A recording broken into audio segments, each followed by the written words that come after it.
Осыған дейін еңкіш тартып жүргеніңіз үшін, үстел басында бүкірейіп отырғаныңыз үшін ата-анаңыздан сөгіс естіген кезіңіз болды ма? Титығыңызға тигенмен, мұнда ескертулердің жаны бар. Денеңіз жасайтын барлық қимылдарға және денеңізге түсетін әртүрлі салмақты қалай еңсеретініңізге сіздің дене бітіміңіз, денеңізді отырып тұрғанда қалай ұстайтыныңыз зор әсер етеді. Аталмыш салмаққа ауыр жүк көтеру немесе ыңғайсыз қисық отырыс мысал бола алады. Алайда, күнделікті өмірдегі ең ауқымдысы тартылыс күші.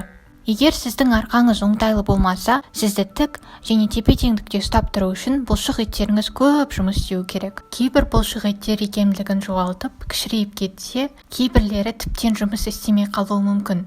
Жүре келе ағзамыз дисфункционалды бейімделулерге үйреніп кетсе, дененің оған түсетін күштерді еңсеруге қауқары жетпейтін болады. Қисық арқа буындар мен сіңірлерге ауыртпалық салып, жазатайым оқиғалардың ықтималдығын арттырады және өкпе секілді кейбір мүшелердің тиімділігін төмендетеді. Ең басты себепшісі болмаса да, ғалымдардың пайымдауынша, қисық арқа сколиоз, бас ауруы және бел ауруына келіп соғады. Сонымен қатар сіздің көңіл күйіңіз бен ауруға деген сезімталдығыңызға да әсер етеді. Сондықтан арқаңыздың сау және тік болуы маңызды. Дегенмен қазіргі заман ағымында бұл оңай емес. Қисық отырыс ұзаққа созылса, арқаңызға кері әсерін тигізеді. Ал компьютер мен ұялы телефонға қараудың нәтижесінде сіз ұзақ уақыт бойы төменге қарап отырасыз. Осындай үрдістердің әсерінен ғалымдардың айтуынша барлығымыздың арқамыз біртіндеп қисаюда. Ал сау арқа қандай болуы керек? Омыртқаға алдан немесе арттан қарағанда барлық 33 омыртқа сүйегі бір түзудің бойында болу керек. Ал екі жақта қарағанда омыртқаның бойында 3 иін бар. Мойын тұсында, иық тұсында және жамбас тұсында. Бұл S тәрізді иін туылғанда болмайды. Сәбилердің омыртқасы туылғанда жай ғана C тәрізді болады. Қалған иіндер әдетте 12 ай мен 18 айлардың арасында бұлшық еттер қатайғанда дамиды. Олар секіру және жүгіру секілді іс-әрекеттерден туатын ауыртпалықтарды сіңіріп, бізге тігінен жүруге көмектеседі.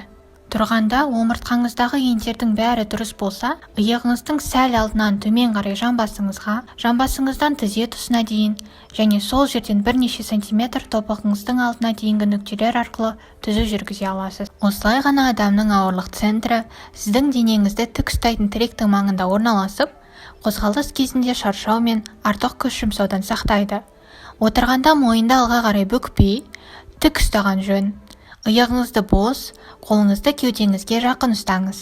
Тізеңіз тік бұрыш жасап, табаныңыз толықтай еденге тиіп тұрсын. Бірақ арқаңыз сонда да тік болмаса ше, айналаңызды өз ыңғайыңызға келтіріңіз. Экран көз тұсында немесе сәл төмен болуы керек. Қажет болса, шынтақ пен білек секілді дене мүшелеріңіздің астында арнайы эргономикалық тіректер бар екеніне көз жеткізіңіз. Ұйықтағанда жаныңызбен жатыңызда, екі аяғыңыздың арасы мен мойныңыздың астына жастық тіреңіз. Төмен тақалы аяқ киімдерге басымдық беріп, сөйлескенде құлаққап қолданғаныңыз жөн. Әйтсе де, арқаның тек сау болуы жеткіліксіз. Бұлшық етіңіз бен буындарыңыз жиі қозғалыста болуы маңызды.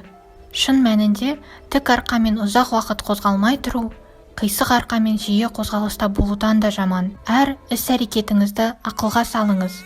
Ұстап жүрген затыңызды денеңізге әрдайым жақын ұстаңыз. Жолдорбаңыз арқаңызбен түгелдей жанасып, симметриялық тұрғыда тік болуы шарт. Ұзақ отыратын болсаңыз, мүмкіндік туғанда орныңыздан тұрып, қимылдап, жаттығу жасап тұрыңыз. Бұлшық еттер жиі қолданыста болса ғана сау, әрі мықты болады. Ал бұл өз кезегінде буындарға, сүйектерге және жүрек пен миға пайдасын тигізеді. Қатты алаңдайтын жағдай туындаса, физиотерапевтпен кеңесіңіз. Өйткені сіз шынымен де еңсеңізді тік ұстауға лайықсыз. Сіздермен болған IQ. Келесі кездескенше.